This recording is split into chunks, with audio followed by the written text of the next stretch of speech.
Apple, Facebook, Amazon, Total. Toutes ces entreprises et bien d'autres ont utilisé la bourse pour pouvoir aller à un certain niveau de leur évolution. Mais en Afrique, très peu d'entreprises osent migrer vers une intégration en bourse. Si le vrai frein des entreprises africaines n'était pas l'argent, mais alors la peur de la bourse.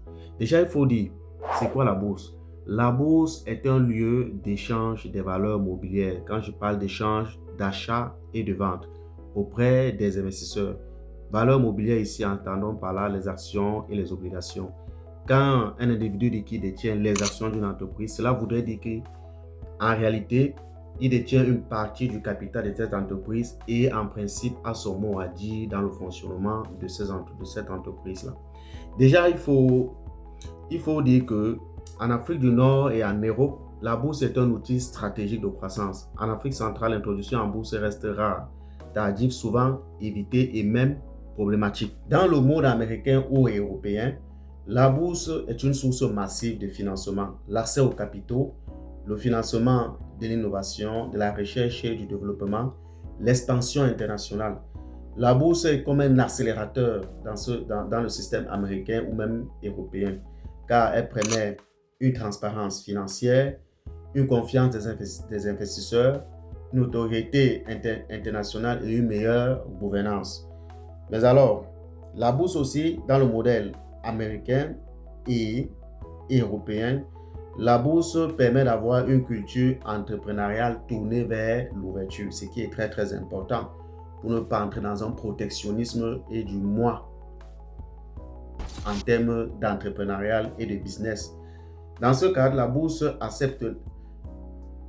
permet l'acceptation de la dilution. La bourse permet l'acceptation de la dilution du capital, la séparation claire entre propriété et gestion, ce qui est très important pour la pérennité d'une entreprise. L'actionnariat perçu comme un partenariat par une perte de contrôle, parce que pour qu'une entreprise puisse aller beaucoup plus loin, ça je ne vous apprends rien, l'actionnariat doit être perçu comme un véritable partenariat, pas comme une perte de contrôle. Donc, dans le modèle africain, par contre, s'il faut parler d'introduction en bourse, il faut parler de la peur de perdre le contrôle. Les entreprises familiales très fermées. Une confusion entre patrimoine personnel et entreprise, ça s'observe au quotidien dans les entreprises africaines. Le refus de partager l'information financière. On est encore cachotier dans le système africain. Les chiffres sont perçus comme un mythe et doivent absolument être cachés pour des raisons peut-être d'impôts, on ne sait pas pourquoi, pour des raisons de culture d'entrepreneurs ou d'éducation d'entrepreneurs. Là encore, je pense que c'est un point à relever. Mais aussi, dans le modèle africain, les entrepreneurs ou alors les entrepreneurs et même les start-upers préfèrent encore le financement bancaire, des endettements excessifs à des taux d'intérêt vraiment très grands. Plus que l'éducation boursière n'est pas très ancrée dans ce système-là, les entreprises se tournant donc vers le système bancaire et la banque voulant limiter le risque va appliquer les taux d'endettement excessifs, les coûts de financement élevés, le risque de fragilisation à long terme. Si une entreprise est surendettée, notamment forcément elle va se fragiliser à long terme. Dans ce modèle aussi, on a le déficit de la culture boursière. Les dirigeants peu formés au marché financier, ça c'est très très visible. Les idées reçues, la bourse est risquée, des choses pareilles. La bourse c'est une grande multinationale, c'est un bâtiment qui fait peur, il ne faut même pas entrer.